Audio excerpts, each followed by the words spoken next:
Hirap pagsabayin eh, lalo kung yung part-time job siguro. Step hello, magsasabayin ko yun. Siyempre, isa din kasi ako sa inaasahan dito sa bahay. Tulong-tulong kami magkakapatid. Sa parents ko, ganun.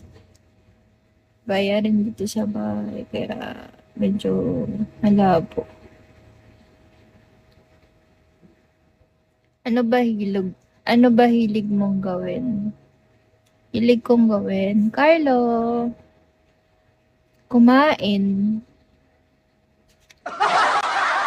Kumain, parang di naman.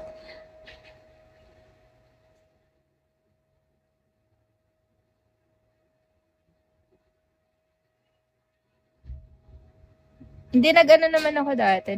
Nag-college naman ako dati. Management ako dati. Hilig ako sa ano, editing, ganon.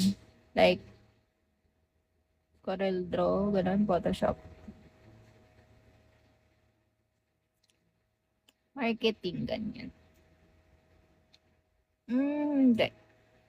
Management.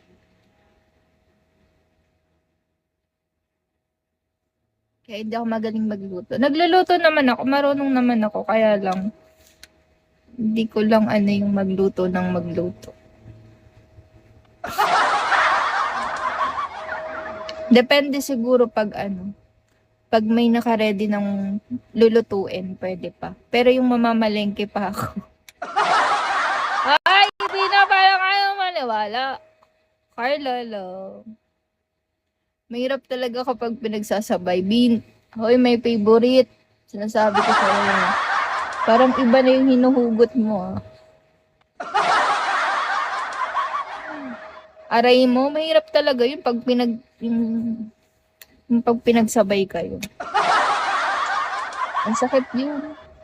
Satar! Kalbong long hair. Cute naman ng kalbong long hair. Thanks for following. Hello po. Huwag mo kami i-eme. Huwag kasi ganon. Ano, nabubulol pa. Pero ano talaga hilig mo? Hilig ko? Paano hilig ba? Like, yung ginagawa ko ganon. Paano hilig ba?